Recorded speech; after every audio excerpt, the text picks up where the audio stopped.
Guys, this is Martin Houston, and having some difficulty getting online on the airways. But however, I'm going to go ahead and get started on today's program on Facebook Live, and we'll work to get the actual feed to Tide 109 up and going. So hope that you are excited about today.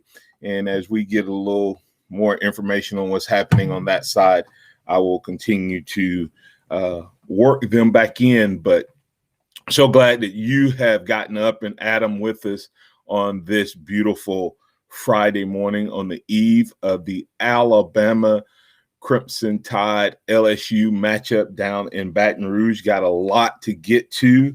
We'll take a little jaunt around the SEC as a whole and look into see at some of the other teams and what they need to do and how they may impact what's happening in terms of the the SEC. We'll also talk about Saban's return. Good news for Alabama, maybe not good news for LSU, or based off of what happened last week, does it matter? Is it mission critical that Nick Saban be there? Absolutely, but we'll talk more in detail about the specifics of Saban's return. We'll also look at key matchups for the game: Stingley versus Smith, O-line versus D-line. Can the DBs as a whole slow down this Alabama offense? We'll also look at keys to victory. What can LSU do, or what would you do if you were LSU in order to slow down this Alabama Crimson Tide, make this a game, keep it close, keep things interesting throughout? We'll talk about Pete Golding. Is Pete Golding and his return, not his return, but his time with Coach Saban on the sideline versus last week, did he feel a release? Did he feel like a wild horse that was let loose last week? Will he feel restricted? Will the defense play the same way as they did on last week? Will there be an opportunity for us to say, well, maybe Pete Golding is a pretty good offense coordinator and felt like he could run his stuff? I talked to some people this week that Pete Golding did actually feel a little bit of a release last week, a little bit of the restrictions being lifted. We'll talk about what that means. Also, Mac Jones, just looking at what Mac Jones is doing, there is a record that Mac Jones is in the process of potentially breaking if he continues to play at the level he's not record he's looking at breaking. There's a statistic that an Alabama quarterback led the nation in, and Mac Jones is currently sitting 8.5 points above that number. So think about that for a second. Mac Jones, an Alabama quarterback, led the nation in a statistic, and Mac Jones is blowing it away at the pace he's going. We'll look deeper into his specific numbers as well. And I may or may not get deeper into this, but there's been a little controversy regarding the Vandy situation and circumstances. I put up a poll question earlier this week in regards to Sarah Fuller, the kicker at Vanderbilt, and some people misunderstood my question, thought I was against ladies playing football. Now, personally, I'm not a huge fan of it, but I'm not against it. Northridge actually has a female kicker, and young lady that I respect dearly for what she's been able to do, and actually was key in helping her way back when she was in the seventh grader. Now she's going into her senior year, start kicking, and coached her on how to kick and have invested in her success. So it's not about the barrier. I just thought that the Vanderbilt thing was kind of a farce, and it did not come across as legit. And I think that there's going to be a young lady somewhere, whether it's a kicker or some other position, who went through the grind and played the game and practice and all of that and paid the price. Don't get to be the first one to break that barrier. And this young lady just came off the sideline after having been a great athlete, a great goalie for Vanderbilt, and win a national title. Anyway, I may or may not get deeper into it. I've given you a little bit of detail, a little bit about my thoughts there, but no issue with the barrier being. Just not sure that this was a legit attempt, and it appears that some of the Vanderbilt players may be feeling the same way. They've talked to the interim head coach, and some of them may not get on the bus, is what they're thinking up in Nashville as they head over to get a beat down from Georgia. Some players potentially opting out, not because of COVID, not because of injury, not because of the NFL, but because of what happened with the SEC in Vanderbilt in the Sarah Fuller barrier-breaking kick, and then the SEC following that up by giving her co-SEC Player of the Week. No player in the history, I don't care what you don't give a Player of the Week for a pooch kick. So anyway, let's get back to Alabama. I want to invite you to join the conversation as we move throughout the morning right here on Facebook Live. As I said, we do not currently have our music, our on air feed. So I'm semi-working two different things, trying to get on air while at the same time communicating to you. So if I look or appear to be a little bit distracted, it is true. I would be a little bit distracted, but let's get into the conversation. Nick Saban returns. He is absolutely excited and stoked about it. Are the players? Will Nick Saban's return make things a little tighter, a little looser? Some of the conversations coming out from the complex was that the players felt a little bit of relaxing. It wasn't as tense. The feeling wasn't quite as intense as it usually is. Well, that's to be expected. I mean, that doesn't mean that it's a bad situation. I know some people are trying to make that into something that is really a bad thing because the players. No, that just means that you think about yourself and your work environment. You may love your boss, care about your boss, and everything, but that doesn't mean that you don't get a little bit of intensity, anxiety, stress when the boss is around. So don't read too much into that. So Nick Saban is returning. He's excited about it. He will be and so we'll see if that has any impact. Like I said, I'm gonna go back to the Pete Golding thing real quick. I did hear and I've heard that Pete Golding felt a little bit relaxed last week. He felt a little bit of, let me see, of like the pressure to be who he is was released. I think we saw a little bit more of the style of what he would do in terms of the way he would call the game. We saw a little bit of that. He would not be as much man as we've seen in the past. And Coach Saban, we know that Coach Saban is without a doubt one of the greatest coaches in college football. There is zero question about that. My question to you is this: is it possible that because of that greatness, is it possible that he has refused to change? Is it possible that he has refused to be the guy that allows things to move on? Curtis Lewis saying bull. I'm not sure what.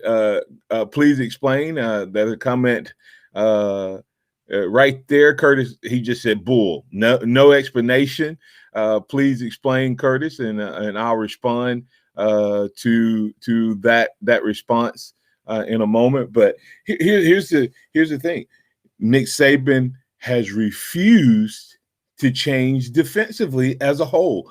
We're still running a lot of the same coverages, same looks as we did, but offenses have changed. Offenses run a lot more crossing routes. There's a term called mesh routes, and those, think about what mesh route. Mesh is where 2 points, two items, objects, etc., come together. And are a lot of routes now, especially underneath routes that lead to deeper routes. There's a mesh point where these two receivers are crossing, and if you're running a lot of man, it's sort of like running rub plays in basketball, where you're trying to pick off a guy and they're having to learn how to screen. And so that's what we've seen in the first couple of weeks in terms of Alabama football. I mean, last few years, Alabama have guys running wide open because they get rub routes. Now, there has also been, and please don't hear me making an excuse for some of the lack of coaching or teaching that we've seen on the defensive side of the ball, players being out of position with Pete Golding and this staff. Don't get me wrong, we have seen that as well. And we saw that once again with Daniel Wright, where he allowed the Seth Williams, even though it didn't result in a touchdown, to end up down the field without anyone near him, similar to what Auburn did. Devontae Smith caught his, Seth Williams didn't, but as a result of that. So, agree or disagree. That's what I love about the Martin Houston Show. You have an opportunity to agree or disagree.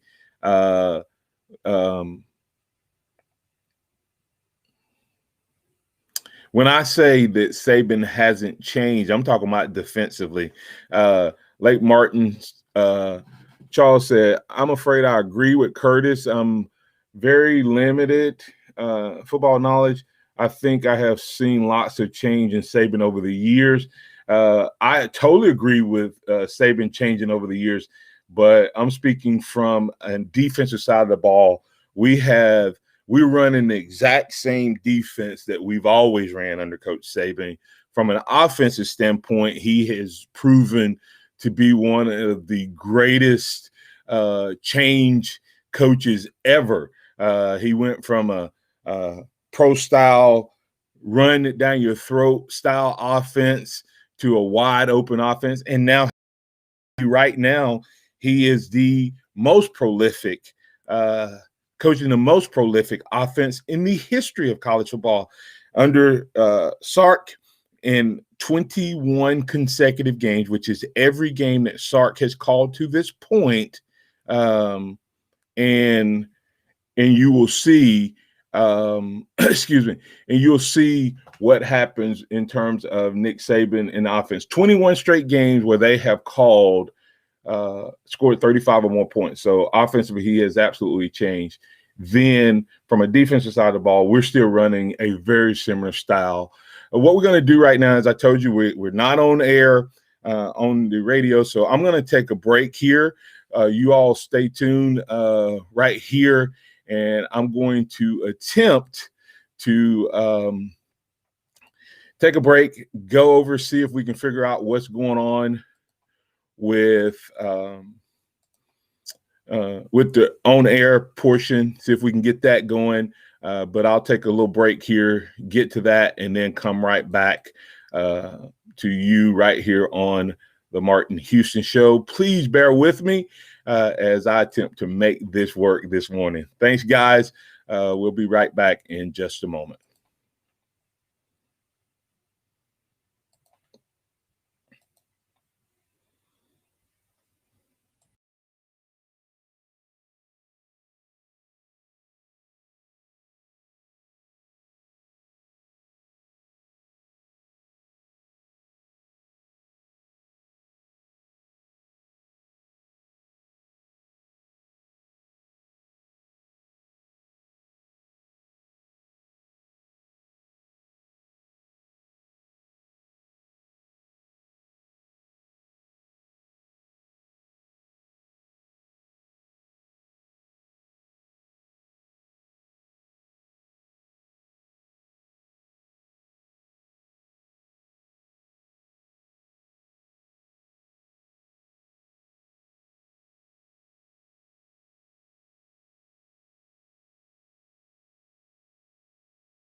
Welcome back in, guys. This is Martin Houston once again, having some issues on the air side, but we'll go ahead and keep doing this thing on the side of Facebook Live. So thank you all for getting up and at 'em with us this morning. I asked for an explanation. Curtis Lewis typed in, go back to the beginning of the last game. Gary D asked Golding what he expected to be different with Saban not at the game.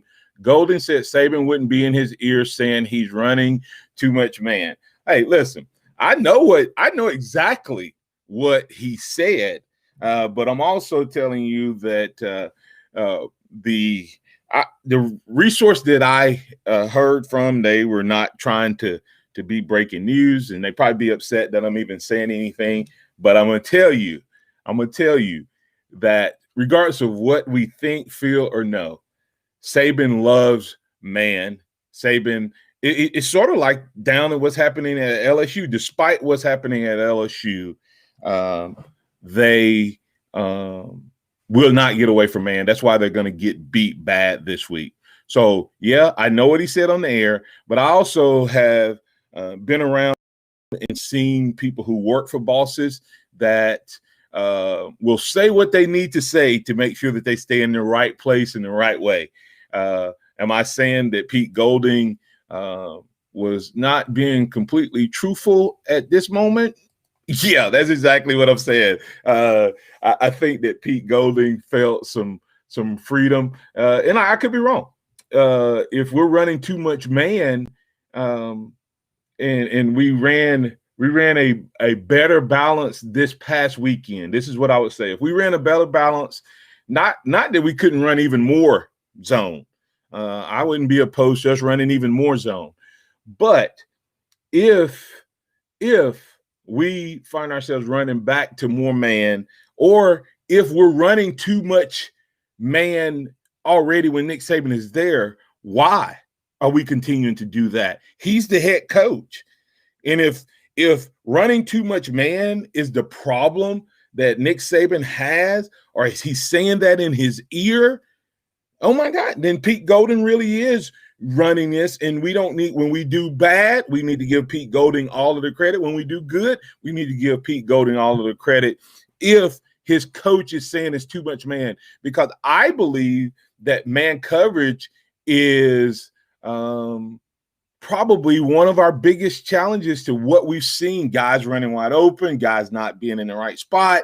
If you're playing zone, it's a lot easier to line up. It's a lot quicker to get lined up. You don't have to worry about who's got which man and who doesn't. So if running too much man is a Pete Golding issue and not a Nick Saban inspired or influenced issue, why are we still running so much man? Why would we not be running less of it? That would be my question to anyone that thinks that Pete Golding is the one that wants to run more man versus zone. Virgil Williams said the only thing he's changed on the defense side is the size and speed of his recruits players due to the uptick in offensive guard. I would agree with that. I said he hadn't made a lot of change. What I meant from a lot of changes, I'm talking about the style he's played. He has absolutely evolved talking about Nick Saban in terms of the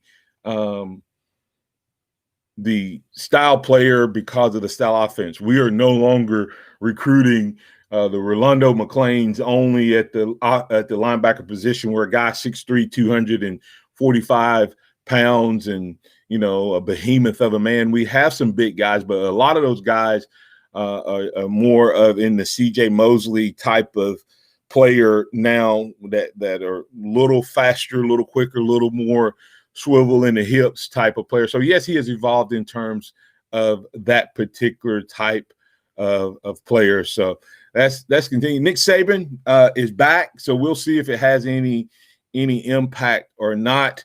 Jason Rutledge has a comment. Let's see what that is. In 2020, those Mississippi schools have played a part of the slight changes in Saban's scheme, but I believe we need a Lane Kiffin type moderation on the defense because teams have adjusted well to Nick Saban's scheme over the years. Yeah, and when you say the Mississippi schools have had an impact this year on it, yep, we played a lot of man-to-man against Ole Miss, and it absolutely got us embarrassed in terms of total number of yards and what's happened in terms of that. Jason, so you bring out a very good point there. And then, of course, Mississippi State showed us that zone could be a very viable offense to run. And then let's see. I'll continue to talk. Curtis Lewis said, I think Golden is relaxed because he isn't formulating the defensive game plan anymore, just like Tosh was relaxed after Arkansas. Now, Curtis, that is very possible. I'm not going to deny that. I'm not going to say that this is all Pete Golding. And I do know that Pete Golding after the Ole Miss game was a very, very tight, nervous type of guy after that game. And, and did things change? It's very possible, Mr. Lewis, that we could find out at the end of the season that much like you just said, that Tosh was not making the play. But if we remember, Tosh wasn't making the plays, but who did it go to? Did it go to Pete Golding? Was Pete Golding the guy? Or who was it that took over the offense at that time? So we'll move on from that particular topic after I get this one last statement in from CJ Watson. I think it helped Golding that Auburn is a mess right now. Auburn was a great game for him to be able to run a game without Saban in his ear, and it looks good because Auburn has talent, but they're a mess, so it helped him look good. Agree in terms of that particular assessment there. Let's go ahead and continue the conversation. Saban's return, I think of course it helps the team. His motivation, him being back, will be a positive. As we look at this particular game, there's a couple of matchups that just kind of jump out at me. And the first matchup that jumps out at me, I think, is the Devontae Smith Stingley matchup. Devontae Smith, if we don't recognize what this young man is doing, it is absolutely amazing. And is what we're seeing with Devontae Smith, which I think Devontae Smith, to me, all the way back to his freshman year, second and 26, he doesn't get a whole lot of credit, for it. Most people just think about what Tua did in terms of that particular game. But Devontae Smith tracked that ball, made a great catch, doesn't get a whole lot of credit there. But since that moment, to me, he has been big time. And he now, to me, there's no question, is he the best receiver to ever play here. And it was a statistical statement I used to make. But, man, when you watch this guy, there's not a weak part of his game. When you look at him physically, you would say, oh, man, he's too little to block. But watch his effort and his tenacity when he's called on the block. When you look at him, he's not the fastest guy, but you just watch him run and pull away from guys. You watch him physically. When it comes to breaking tackles, you're like, the guy's not big enough. But he continually breaks tackles. Watch how often Devontae Smith gets hit, and he never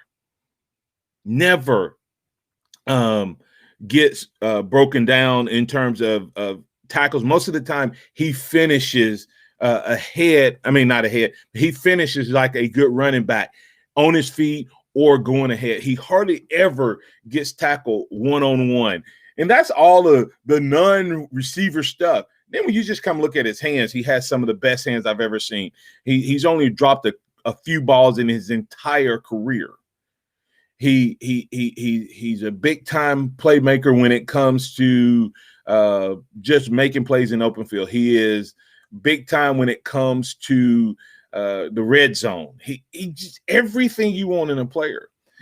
And don't get me wrong, would I have said that he was the best before this season?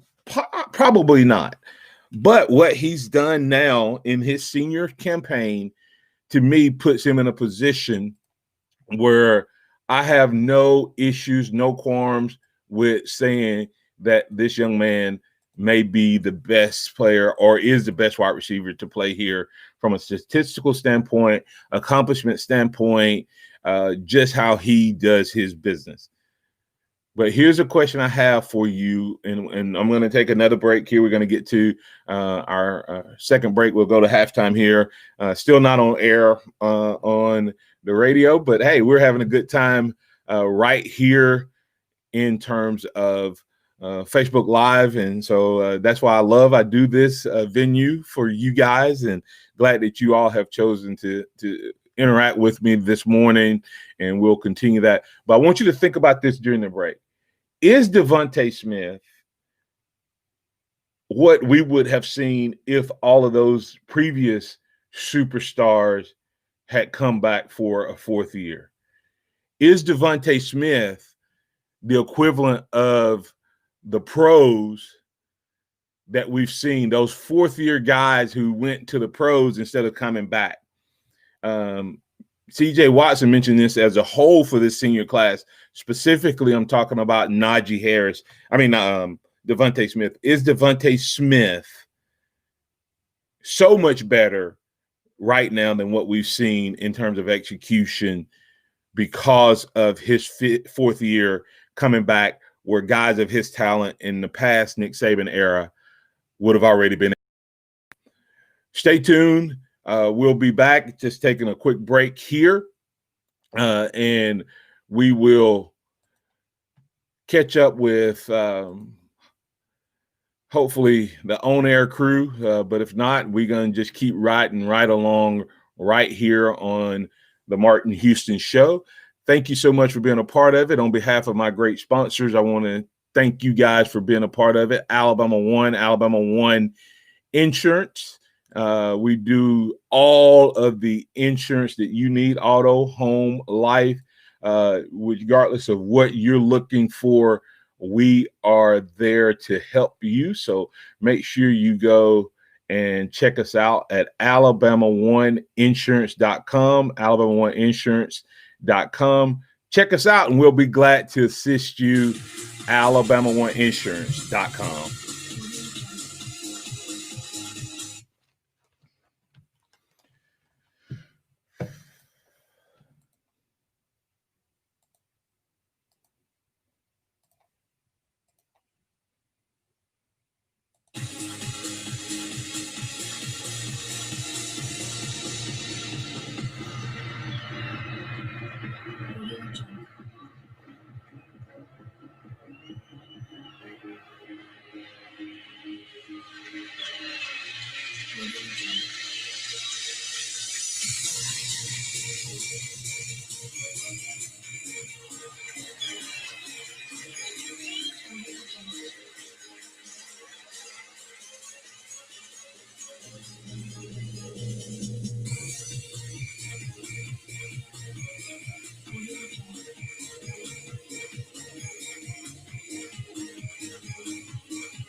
Welcome back into the Martin Houston Show, and we're going to finish this thing up and see Curtis Moore has jumped in on the conversation. Curtis, we've been talking about Nick Saban returning, Nick Saban being back into the swing of things, traveling down to Baton Rouge with the football team. Devontae Smith, we talking about Devontae Smith and his matchup against Stingley, and is he the best to ever play here? We also talked about Pete Golding. Did he feel like he had a reprieve last week and was able to be more of himself, or was that still the Nick Saban influence, regardless of whether he was there or not? What was the situation there? Let's continue to go before I move completely away. Let me see. Saban made defensive. Curtis Lewis said Saban made defensive player type changes after Oklahoma Strikers demolished us in the Sugar Bowl. If you guys do not remember that, I think the guy he had an opportunity to have about 10 sacks against us. Don't remember how many he ended up with. But that was definitely one of the pivotal moments that made Nick Saban begin to convert and change. Devontae Smith, C.J. Watson says about Devontae Smith, there isn't a weakness in Devontae's game. Check. I totally agree with that assessment. Lake Martin John said, I hate to imply that injury to young man is ever good, but the Waddle injury may have done more for Mr. Smith's draft status than anything.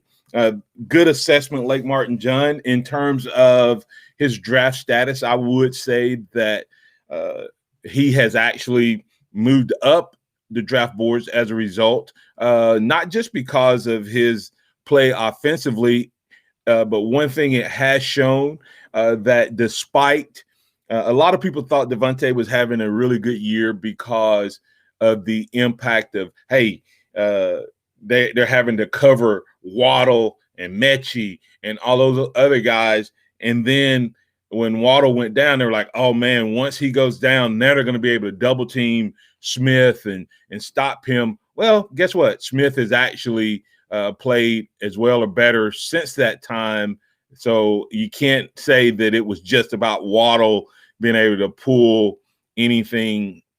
And so agree with that assessment. But I think also what it did is it's had now with the Slade Bolton injury, it has allowed the opportunity for him to even be a punt returner and shown that he is skilled. I'm going to tell you, Devontae Smith is a skilled punt returner. Every time he has touched the ball, to me, when he has had an opportunity to return it, it looks like he may be one tackle, one missed tackle, one move from taking it the entire distance. Curtis Moore also saying, did Jalen Waddle injury showcase Smitty's performance and enhancing it even more this season? Yes, I think it did, without a doubt.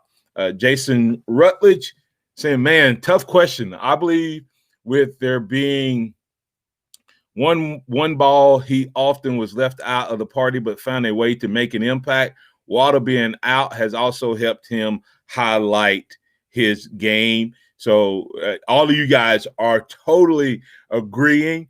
I'm trying to see if anybody's going to say whether or not the situation with him being a fourth-year guy impacts it or not.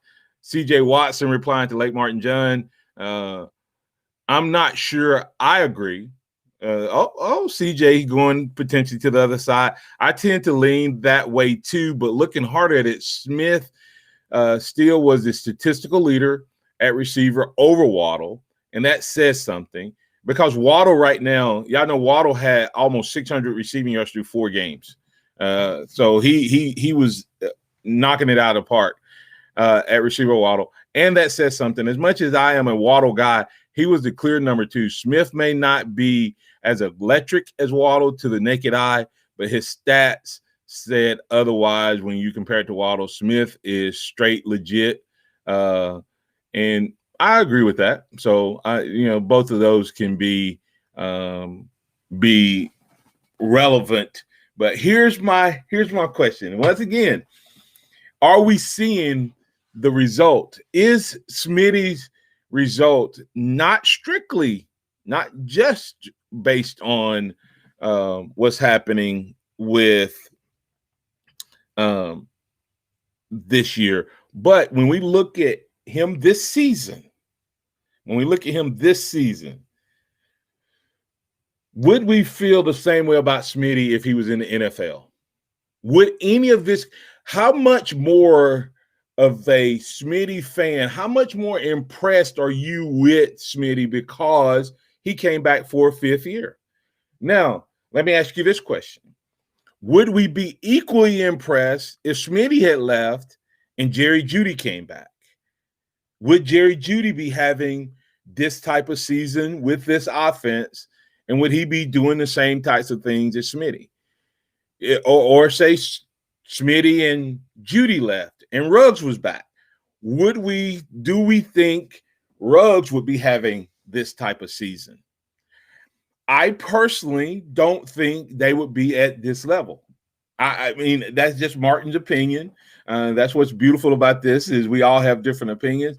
I think that Jerry Jeudy is the best route runner, smoothest route runner I think I've ever seen. I don't think he had the physicality of Devontae Smith. I don't put him in that category. I don't. So then I asked the question of Ruggs was faster, so he could take the top off. But have you seen anyone run Smitty down? Has Smitty been able to get behind guys? Yes. But would Ruggs be able to run the routes the way he does? Does he have the hands that Smitty has? So even when I take all of that, I don't know that those other guys would have as good a season or not. I think they would have more impressive seasons. I think that you would see them take their game to the next level, much like Smitty has done. And this week, to me, is a big-time test for Smitty. And, I guess due to time, this is a conversation that we can have.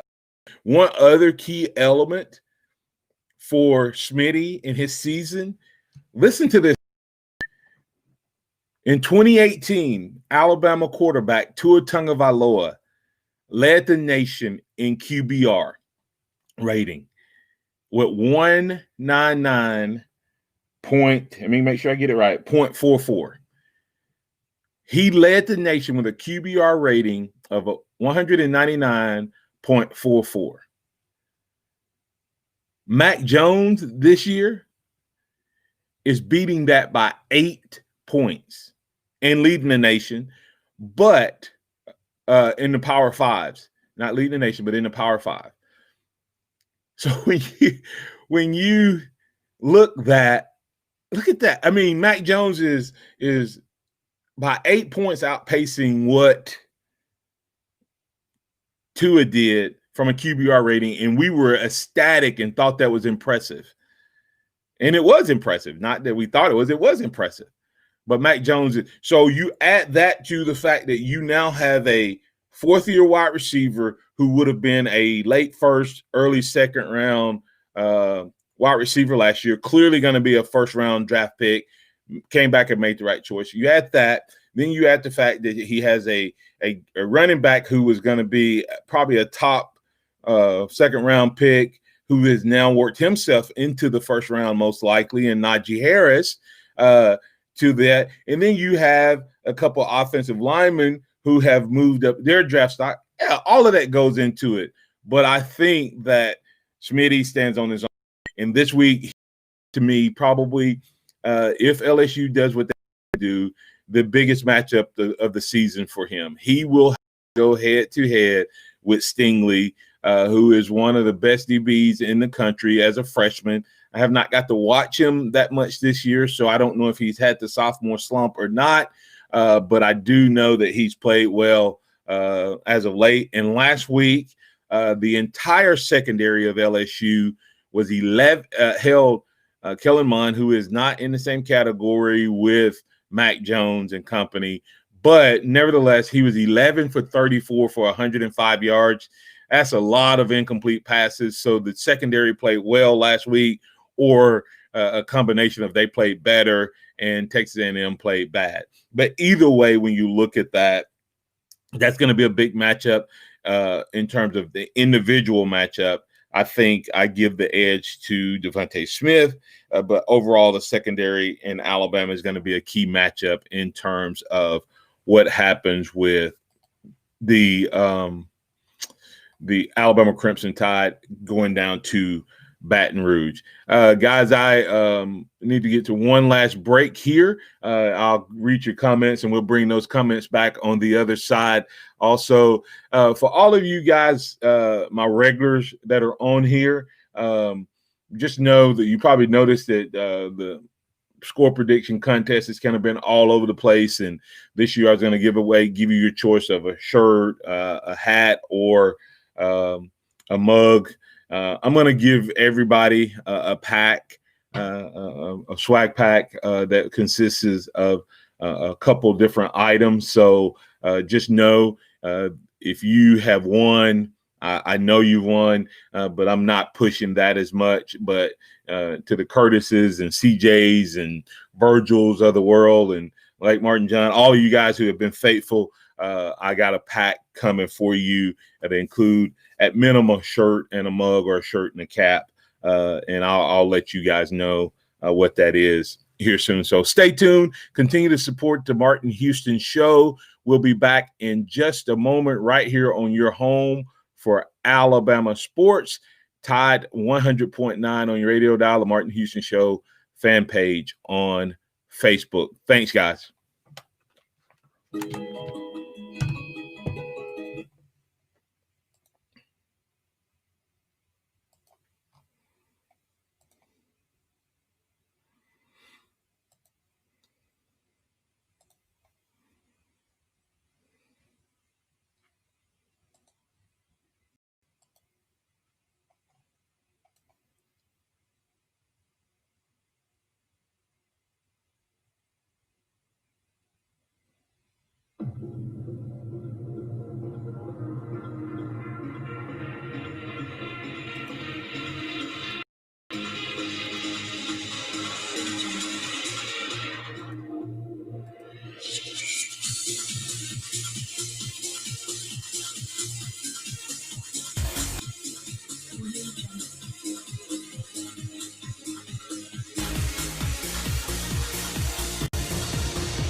All right. Welcome back into the Martin Houston Show on Tide 100.9. Guys, thank you so much for being a part of this special show, as we are not on the airwaves this morning, but we are having a great time this morning.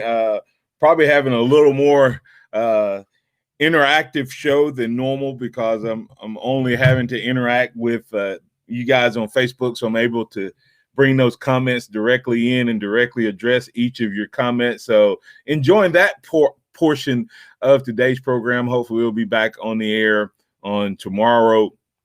CJ Watson saying Smith is tacking on a career year to an amazing career, so there's no question coming back helped him tremendously from a legacy standpoint. Ditto, ditto, ditto. Curtis Moore also saying, I'd have to admit, Martin, you were driving a Mack truck before it was cool to be a Mac Jones fan. I remember that, LOL.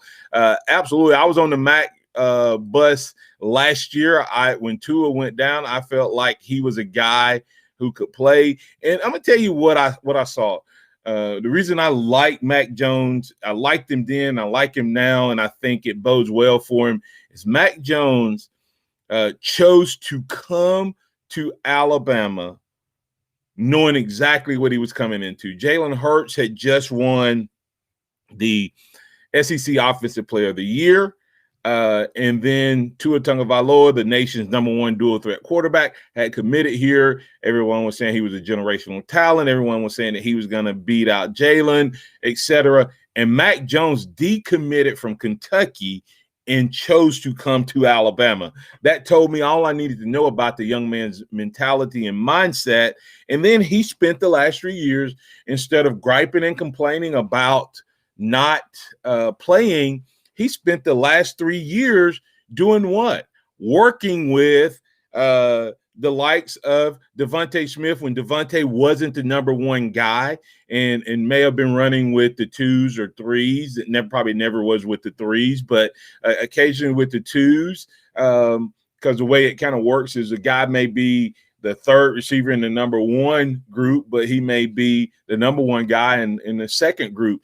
And then he spent time with Waddle, running some 2s. He spent time with Mechie last year running some 2s. He spent time. You can see that there's a connection between him and Slade Bolden. He spent time with him. He spent time with Miller Forrestall. And now all of those guys are the receivers, and there's this unbelievable chemistry that you see playing out before our very eyes.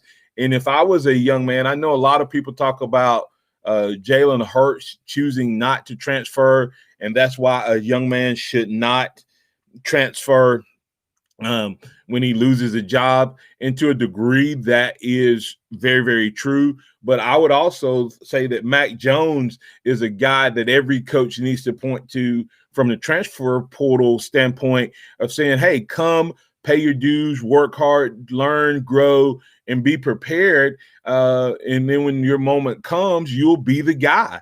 You'll be prepared to be the guy, because Mac Jones is showing what happens when you put in the work with the guys, and grow up with your teammates and don't quit on your team. What can happen? Now, is that guaranteed to happen for everybody? No. But it's probably almost as likely that you are able to grow up the way Mac Jones did within one program as it is for you to go to another program, barring a few exceptions, the Justin Fields of the world.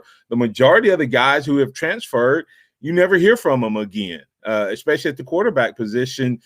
Even if they go out and they play, unless they're like the grad transfer guys, most of them are not getting immediate action. So they're just going somewhere else and starting over. Anyway, to the game, the specifics of this week, Alabama heading down to play Baton Rouge. Does LSU have a chance? That's kind of the question. Will LSU be able to hold off the Crimson Tide, prevent them from racking up? Based on which odds maker you look at, this is a 26.5 to 28, 29 point game. Do I think Alabama is more than 4 touchdowns better than LSU? Absolutely. Do I think they will beat them by that many? I'm not sure. This could be one of those. I did pick Alabama to win and to cover, but will they be willing to – will they actually cover in this game? I'm not sure, because I've had mixed emotions about how Nick Saban will approach this game. Will Nick Saban redemption, revenge? Will all of that play into it? And will he allow these guys to play three plus quarters? Or will we be looking at a situation where when Alabama gets ahead, if Alabama's ahead by 4 scores in the fourth quarter, will we get some young players on offense and defense, some serious reps in a hostile environment, in a road game, in an SEC game, closer to Atlanta? Because, hey, listen, especially from the quarterback position, and if we do bring Bryce Young in, will we allow him to throw the ball and move the ball and run the offense? I don't know. So I think that when you're looking at will they cover, I think they will more than cover. The question is, will the cover hold up in terms of this game? The only reason I think that they don't cover, and the only chance that I think LSU has is a combination of the following. First of all, their secondary is going to have to play lights out, and whether it was because of Kellen Mond playing bad or them playing great, they will have to have that type of defensive statistical performance again. Number two is, from an offensive standpoint, their quarterbacks, those 2 freshman backs, Finley and Johnson, they are not ready for big-time SEC football. I think we're going to confuse them. I think they're going to be kind of lost. So the question then becomes, what can LSU do to make this close? They can make the game short. They can literally try to run the ball, run the clock, burn 25 to 40 seconds based on how the play clock resets and how the play ends every play, and that shortens the game. The only problem is if you shorten the game and you don't score, but Alabama scores on their possession, which is not a long time, then you still end up getting blown out and you have no offensive momentum. But that's their chance. I think they'll be to come in and do that. Now, they could come in with the mindset of, hey, what do we have to lose, and just try to throw it all over the field. So that is definitely a distinct possibility, but I don't think they would do that with these 2 quarterbacks. If they come out with a game plan with either one of these quarterbacks to try to throw the ball all over Alabama, look for Alabama to have at least 2 non-offensive touchdowns in this game. If they come out and try to run the game, it will shorten the game, but it may not matter if the defense is not able to get there. A couple other quick comments as we get ready to wrap up the show.